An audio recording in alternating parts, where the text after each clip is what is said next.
There's no reason for the Cleveland Browns to go back to Dillon Gabriel as the starting quarterback. Shedeur Sanders did more than enough against the Raiders to cement himself as the starter moving forward. We'll talk about it coming up on the Locked On Browns podcast.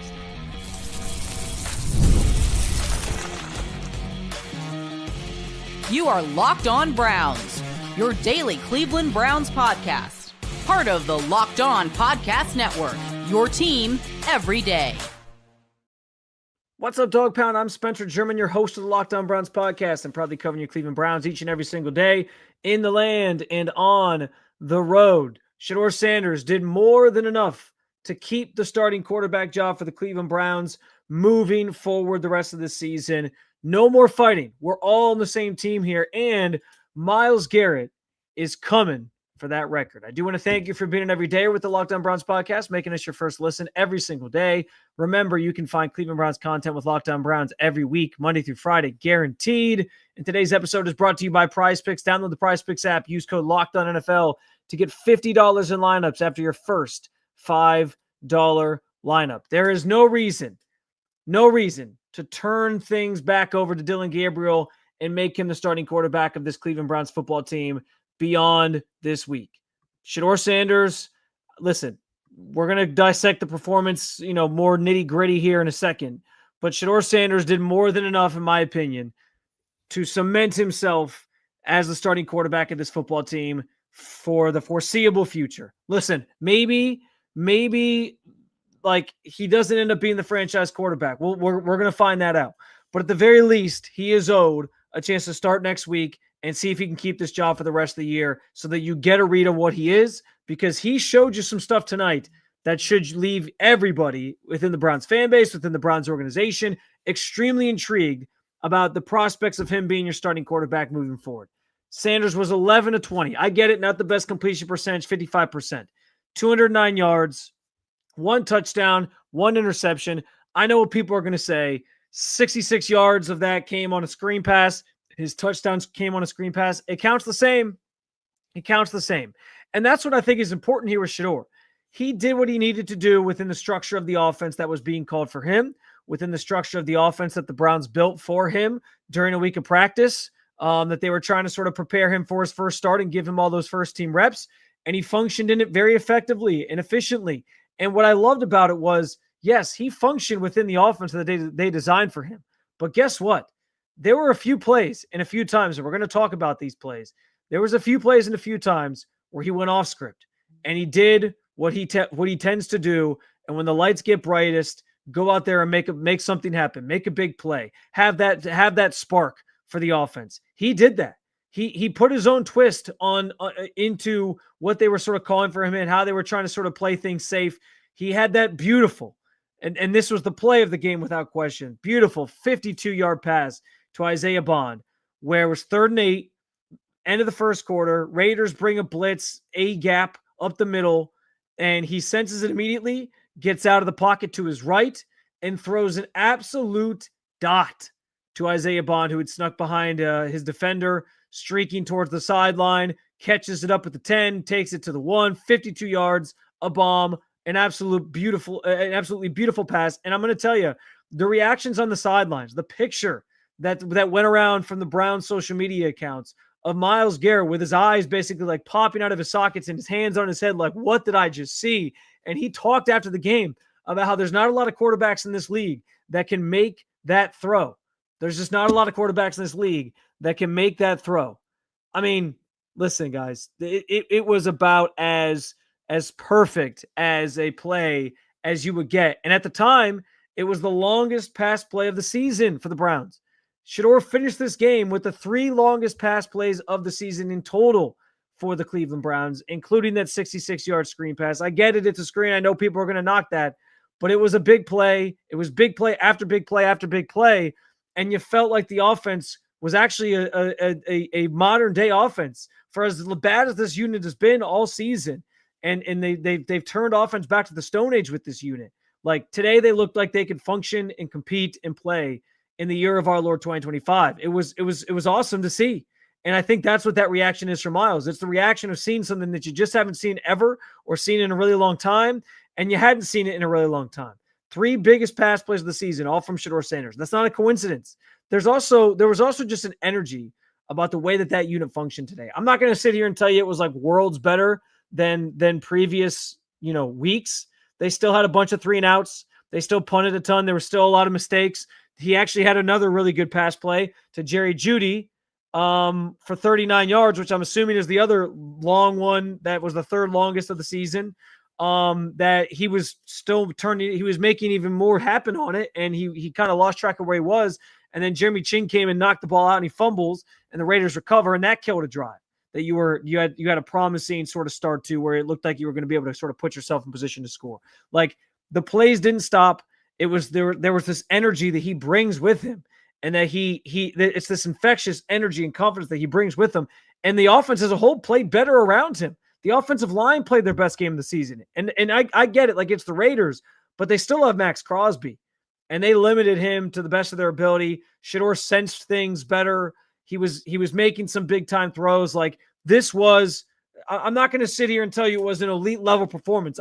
You're not an idiot. You saw the game too. You see the box score, you see the numbers, but there's things beyond the box score that he had an impact on in this offense that were tangibly visible on the field if you watch that game in detail and you saw play out in the field. And the biggest one of those, like I said, is the fact that they had 3 big pass plays down the field, or I guess 2 big ones down the field. One that was a screen pass, but the deep shots, that has been missing from this offense. You had 2 big deep shots with this team, at least, with Shedeur Sanders under center. Where has that been all year? Like, he brought something to this offense that we haven't seen. And I've said all week that if he was going to win this job, if he was going to have a performance that was worthy of him keeping the job moving forward, that he was going to have to give you something with this offense that he was going to have to give you something with this offense that you hadn't seen before. And he was going to have to show that the offense played better with him than it did with any of these other quarterbacks that have started this year. He did that today. He proved that today. I know people are going to try to diminish it because it's the Raiders and they stink. And I know that people are going to say, it's his first start. There's going to be more tape on him. That's all true. But guess what? You saw a player. You saw a quarterback who, as a rookie, was figuring it out as he went. The drifted in the pocket. I didn't see a lot of that today. And that's something we've all harped on as one of his biggest problems coming out of college. He drifts in the pocket. Guess what? He was stepping up in the pocket today. There was at one point he took a sack, but it was a sack where he found a lane off to the left to escape, and he took off and got dragged down from behind. But I saw that play happen, and I said, that's growth. That's growth right there, because the Shedeur straight out of college would have kept drifting back and then gotten sacked. No, he tried to make something happen. I'm okay. You don't want sacks, obviously, but if you're going to take a sack and you see the growth on the play and you see him not making it a bigger issue that he's going to get sacked or taking a big loss on the play, that's huge. Like, you see the development in real time. You saw an offense that just felt like it had more juice. And that was evident on the scoreboard where they put up 24 points, second most points they've scored this season. And by the way, most of that came from the offense having to put together drives or big plays themselves that would lead to scores. And it wasn't just the defense gift wrapping you touchdowns or gift wrapping you a ball at the goal line. Now, there was the one kickoff, or the one punt return rather, from Gage Larvidan, which I'm so thrilled for him that he made that play. Sets you up with the short field, gives you a chance to punch that one in. So there was that. But I understand that was a somewhat of a gift wrap touchdown. But still, it was the offense putting together more sustained drives. It was the offense being able to make plays downfield. Everything about the functioning of this offense today looked better with Shedeur Sanders. That's not a coincidence. And for that reason, this is his job. This should be his job moving forward. There's no reason to go back to Dillon Gabriel, at least not right now. Like, listen, if down the line, if he struggles and you want to go back to him, fine. But right now, Shedeur Sanders has earned the right to play and start next week, and to play and start until he convinces you he shouldn't have the job anymore, because the way that he played today, the way that the team played around him, this was progress, guys. This was progress. It was a good thing to see. I'm not sitting here saying I'm going to crown him the franchise quarterback yet, but I want to see more.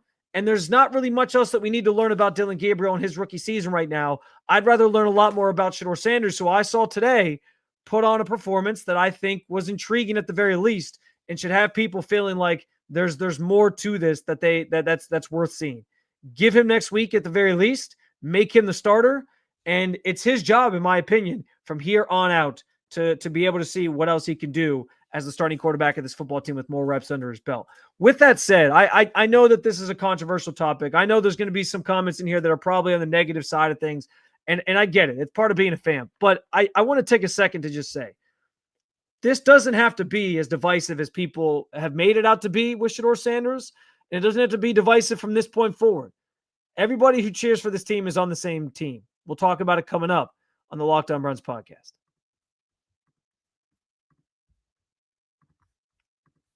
This episode is brought to you by PrizePicks. The holiday season is one of the best times for sports. Bowl games, big basketball matchups, playoff pushes. It's all happening at once. And while we're all making choices every day, one of the most fun places to make the right call is PrizePicks. PrizePicks is the easiest way to get in on daily fantasy. Just pick more or less on at least 2 player projections, lock in your lineup, and you're in the game. It's simple, fast, and available in 45 states, including California, Texas, Florida, and Georgia.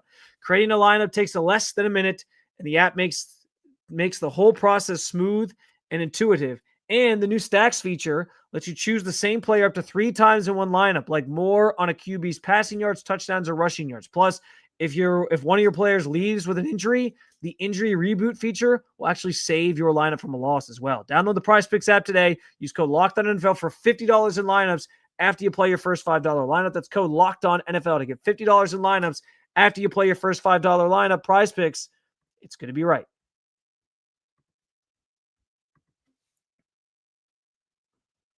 All right, so listen, I know that since Shedeur Sanders' arrival here in Cleveland, the subject of Shedeur Sanders, the subject of this quarterback conversation in Cleveland and all of that is a controversial topic as a whole, all around, all encompassing. I get that.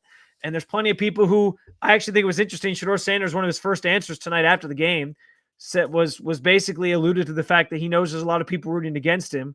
But not anymore. Like he's out here to prove people wrong. I thought it was great that before the game, he gave you a classic Shedeur Sanders answer, which was, I'm here to show I'm that guy that they've been waiting for. I mean, and guys, like that goes back to what I've said all along with Shedeur. Like, I understand why he probably came off some type of way to people. And I've always just felt like it was confidence. And I've always said, don't you want that from your quarterback? Don't you want that supreme confidence from your quarterback? And that confidence, I felt like, rubbed off on his teammates today in the way that they played, especially on the offensive side of the football. Like it's infectious. It I think resonates in that locker room. And like, frankly, guys, like I think he's walked the walk of a franchise quarterback to this point. And all we wanted to see was if it could translate to the field. I think you saw at least the first steps or signs of that today. And that's why I'm saying he should be the guy moving forward, because I want to see more. But this doesn't have to be a divisive thing. Like, if you're a Browns fan, and most people listening to the show are, I'm sure we have plenty of the Shedeur Sanders fans part of this community now as well, which we're grateful for you being here, obviously. But for those of you who are just straight up, like, you're Browns fans, you're here because you're a Browns fan, you're a diehard, you follow this team religiously. You've been longing for a franchise quarterback for the better part of 2.5 decades now. Since the team came back in 99, that's all you've wanted, was you got your team back. Now give us something to cheer for. Give us a quarterback that we can be proud of. You thought you had it at different spots along the way. You thought you had it in Baker Mayfield. That didn't work out. Like, at the end of the day, no matter how you might feel about Shedeur Sanders, no matter how you might feel about his college tape, no matter how you might feel about Dylan Gabriel, no matter how you might feel about this quarterback room, no matter how you might feel about the quarterbacks coming out in 2026, if Shedeur Sanders can be that guy, that's something that everybody within this fan base should rally around.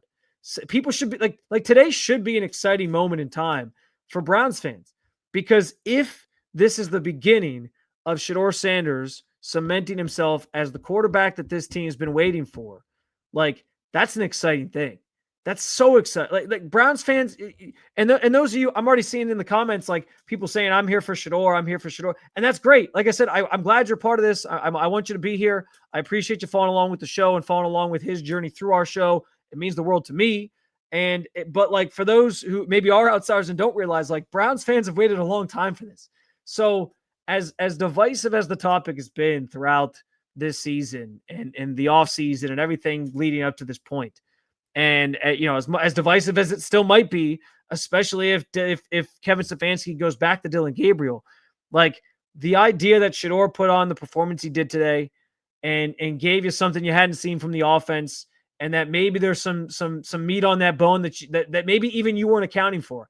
I would hope that all that takes precedent over you being right in your takes or whatever about Shedeur Sanders. If you're somebody who didn't feel like he was going to be very good, or you didn't like him, or whatever it was, I would hope that the Browns just maybe actually having a franchise quarterback takes precedent over all that, and everybody's just excited about this. Like, this is an opportunity. If this becomes something, if Shedeur becomes the starting quarterback of this football team, not just, obviously I'm saying next week and in the rest of the season, but beyond that, and it prevents the Browns from feeling like they have to take another quarterback in the 2026 draft, or they have to sort of prioritize that because they're going to lean into Shedeur as the starting quarterback. If that's what this means, and he becomes that guy, I mean, guys, like this will be a night, and this will be a game that you look back on forever and say, I remember where I was when I watched Shedeur Sanders throw his first touchdown pass against the Raiders. I'll remember where I was when I saw him get flushed out of the pocket and launch that ball to Isaiah Bond, where in a year where the Browns couldn't push the ball down the field to save their lives. Like, that's the thing that should be most important in all of this, no matter how you feel or where you stand on the Shedeur Sanders conversation, because like if he's the guy, I hope that all Browns fans can kind of come together and rally around the fact that's the most important thing here for this team, for this franchise, for the team that you cheer for and you love, because that's what this community is all about, and that's what football is all about, is finding that franchise quarterback. And I'm seeing people say, like, he is the guy. He is the guy.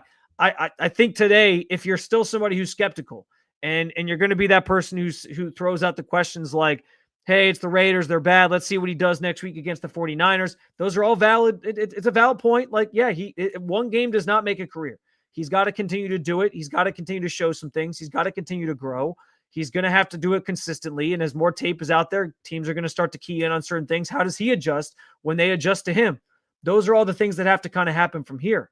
But I would hope that the main goal and the main motivation for fans here isn't being right about their stance on Shedeur Sanders, and more so hoping that he can become that guy, and that this is just the first of many, many games that he's going to play as a starting quarterback of this football team, and that the sky, and that there's plenty more to come from here, plenty more wins to come from here, so on and so forth. I hope that that's how people feel about it, because this could be the start of something great if it's just the first win for him of many to come. And by the way, like, it's not a coincidence that he's the first quarterback to make for the Browns to make his NFL debut and win since 1999 as well.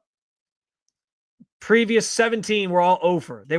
Quarterbacks were 0-17 making their NFL debut starting for the Browns since 1999. That is an absurd stat.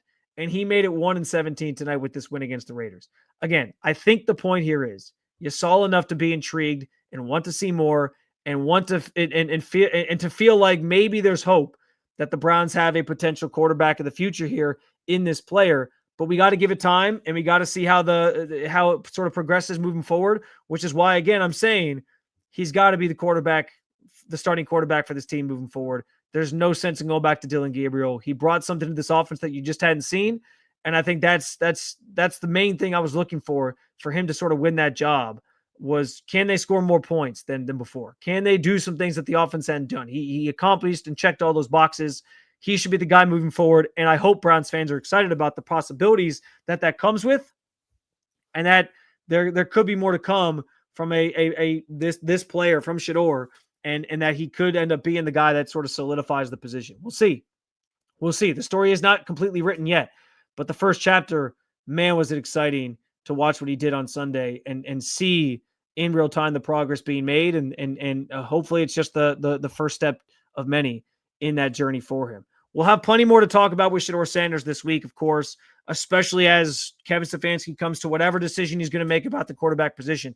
But I would be remiss if I didn't do a post-game episode of this podcast and talk about the effort on defense today. 10 sacks, and Myles Garrett had 3 of them. I'm here to tell you right now, he is coming for that record. Yeah, you know what record I'm talking about. We'll do it coming up on the Locked On Browns podcast. The NFL season is back, and honestly, there's no better There's nothing better than getting into a stadium surrounded by fans cheering on your favorite football team. But let's be honest, getting tickets can be a hassle. Between queues, login screens, and price jumps to checkout, it's a frustrating experience. That's why I use Gametime, and it's the app that gives the advantage back to the fans when it comes to buying tickets. Gametime became my go-to app for buying tickets. I kid you not, just last year, I was buying tickets for my wife and I to go see Ohio State, Michigan. I did the same thing this year. We go to one Ohio State game a year. We just went last week to see Ohio State, UCLA, and I use Gametime to buy my tickets because it's fast, easy, and backed by the Gametime guarantee. You'll always get 100% authentic tickets delivered on time and at the best prices. Plus, all the fees are included. So the price you see when you scroll over your tickets is the price you pay. I put up to Gametime, and in just a couple taps, I saw amazing deals. You can too. I'm talking about tickets to your favorite NFL games for as low as $100. Download the Gametime app, create an account, and use code LOCKEDONNFL for $20 off your first purchase. Terms apply. Again, that's promo code LOCKEDONNFL for $20 off. Swipe, tap, ticket. Go to download Gametime today.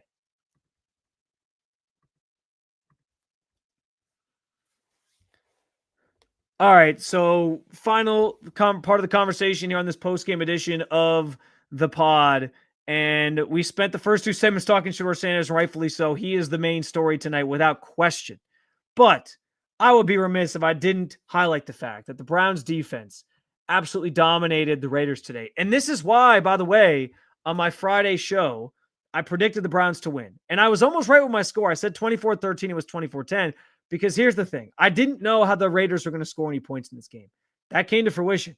They had a very, very hard time moving the football. And they did have a couple shots. Geno Smith a couple times had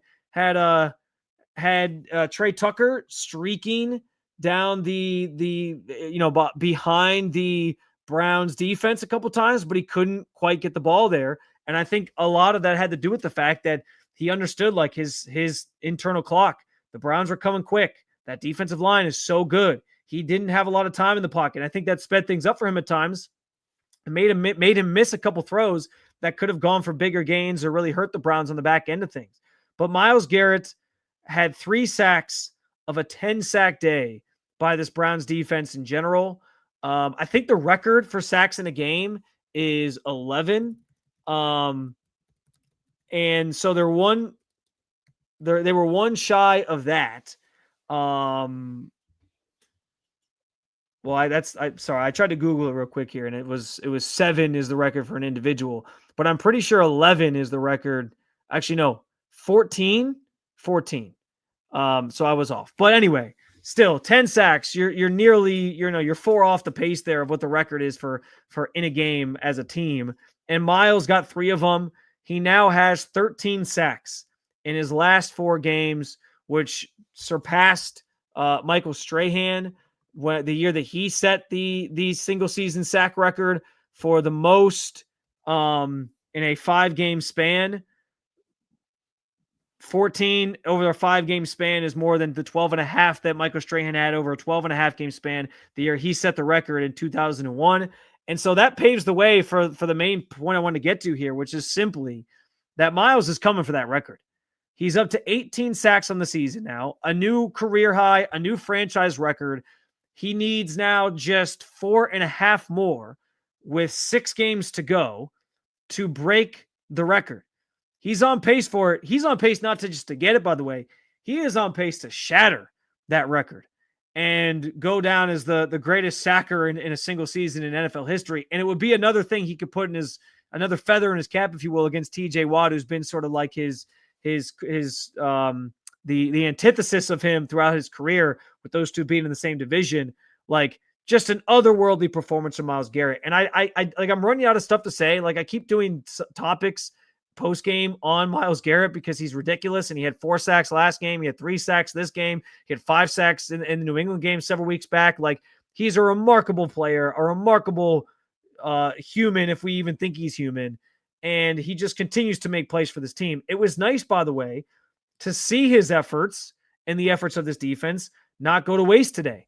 And you could see the way the defense played, the way that the defense was reacting, the expressions, the interactions that they were having on the sideline and things like that. Like, you could see genuinely how excited they were to be playing with a lead and to have an offense that was actually doing some things and scoring some points and giving them something and picking them up for once. Like, that was huge. They could play a little bit more free. They didn't have to play so tense with the idea that like every single play could change the game against you because your offense can't do anything.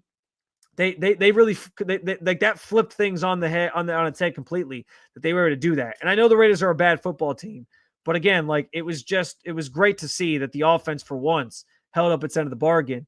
And you could see it on the expressions of Myles Garrett and others and the way that they played.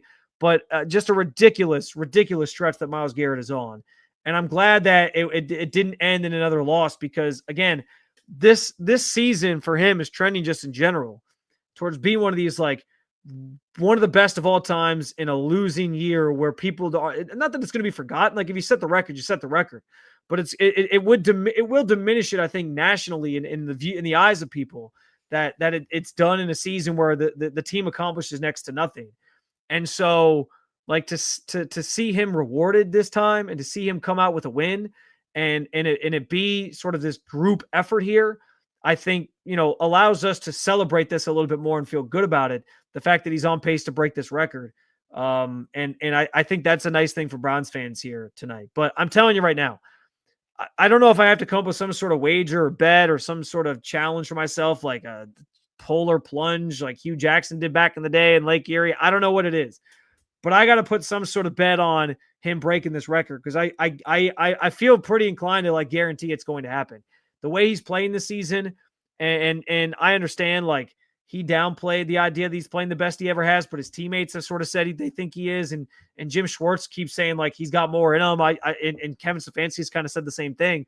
Like nobody's just kind of like resting on the laurels here, but and I understand, Myles has always been pretty consistently dominant and great, and that's why he's going to be a Hall of Famer one day.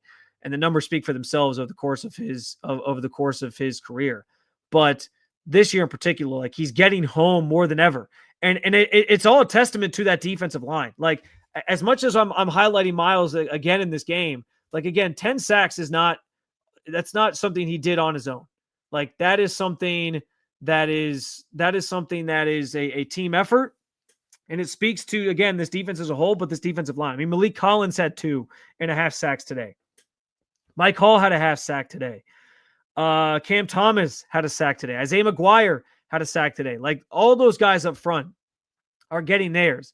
And the defensive line that this team has assembled, the defensive line that they've put together, which we've talked since back in the offseason about it being one of the best in football or trending in that direction, and it's come to fruition here on the field.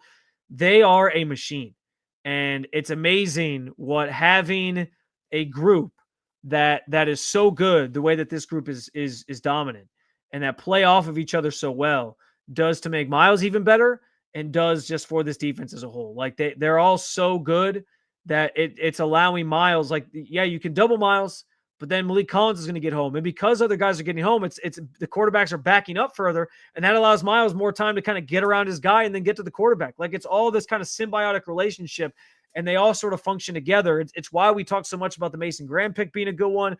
Like when you can get internal pressure next to Myles, what is that going to do for him? When you have Alex Wright and Isaiah McGuire making some plays and showing their names showing up in the box score from time to time, like it all functions together. And it allows Myles to continue to dominate the way he's dominated this year. It's remarkable. And it all came together with a 10-sack performance. And it's the biggest reason why the Raiders could do nothing today. I thought I didn't know a 10-sack performance was in the cards, but I thought a dominant performance from that group and the defense as a whole was in the cards. And it came to fruition. You held them to 10 points. You had as many sacks as they had points. That sort of sums up, I think, this football game as a whole. A big win, 24-10 for the Browns, as they improved to 3-8. It's a big win from, I think, an emotional standpoint and a what's to come standpoint. Like you might have found a viable franchise quarterback for yourself with this one, with this game starting things out. We'll see what happens from here. We'll see what decision Kevin Stefanski makes at the quarterback position, and we'll certainly have more for you on another reaction episode to Sunday's game on Monday. But in the meantime, Browns fans, enjoy this one, because you deserved it. You've been through some misery this year, but you deserve this one, and you deserve to be excited about the potential of Shedeur Sanders maybe being your franchise quarterback, or at the very least, getting a chance to prove it in the weeks ahead. It's another episode down with you, Dog Pound.